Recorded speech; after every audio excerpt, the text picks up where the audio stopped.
A maioria das pessoas é casada ou vive em união estável sob um regime chamado regime da comunhão parcial de bens. Esse regime da comunhão parcial, muitas vezes, ele existe simplesmente pelo fato das pessoas não terem feito opção por outro. Qual? Da separação de bens, da comunhão universal ou da participação final nos aquestos. E eu vou tratar hoje com você de uma particularidade, de uma curiosidade que gera muita confusão pelo seu desconhecimento quando eventualmente nós temos um divórcio ou uma dissolução de uma união estável. Eu sou o professor Ricardo Cabezon e você está no canal Neojus.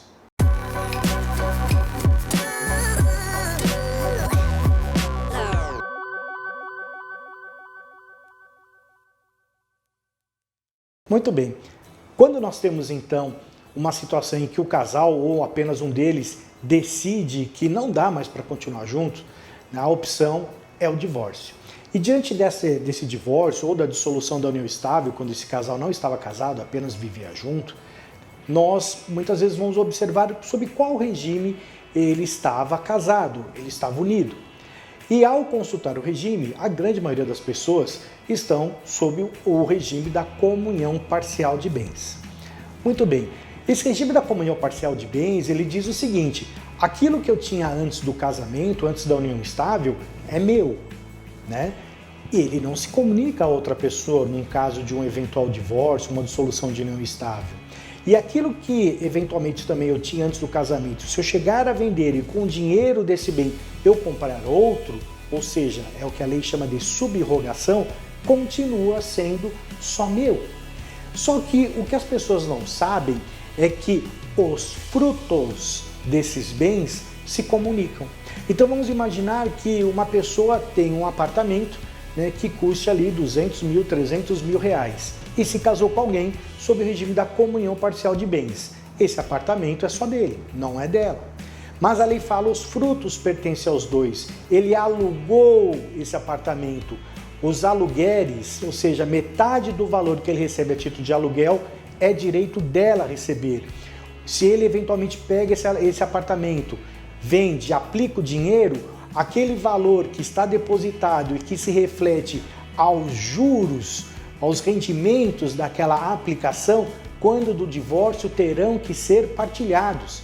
E isso gera uma briga horrorosa, né? Porque a gente está ali de cabeça quente, as pessoas já estão numa situação muito difícil, em que tem que encarar o fim de um relacionamento afetivo, problema com os filhos, e vem uma questão dessa patrimonial que acaba ali por realmente fazer desmoronar qualquer emocional de uma pessoa normal.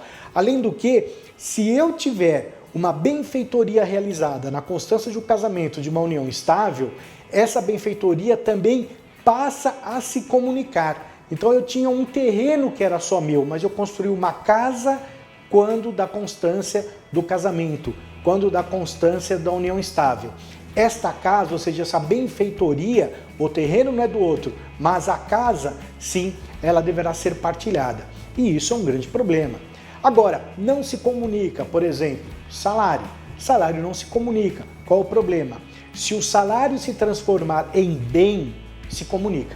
Às vezes a cliente vem te procurar e fala: doutor, meu casamento está esquisito, meu marido, sabe, está saindo muito, ele fala que está trabalhando, mas não, eu vi que ele foi num happy hour com os amigos, eu vi que ele foi jogar bola, enfim, ele está esquisito, doutor, e agora ele começou a falar que quer comprar uma Porsche, né? Eu sei que o dinheiro é dele, enfim, mas eu tenho medo, doutor, eu vou acabar perdendo meu marido, enfim, ele vai torrar todo o dinheiro dele em farra, vai comprar uma Porsche. O que o advogado vai falar? Deixa ele comprar a Porsche. Porque se esse dinheiro é oriundo de salário, ele, né, ali se materializando em algum bem, passa a ser divisível a partir do momento em que essa união se desfizer. Tá? Então aqui são algumas considerações gerais para que você fique por dentro do que diz a lei e possa assim se resguardar. Lembrando que hoje nós temos o princípio da mutabilidade dos regimes de bens. Então, a qualquer momento eu posso pedir ao juiz para que, de uma forma justificada, para que seja alterado o meu regime e assim a gente possa fazer uma composição mais equilibrada para o casal. Espero que você tenha gostado. Deixe o seu joinha aqui, o seu like para nós, né? E se possível, mande para nós também sugestões, dicas, críticas que serão muito bem-vindas. Esse é o canal Neojus. As atualidades do direito você encontra aqui. Um grande abraço e até uma próxima.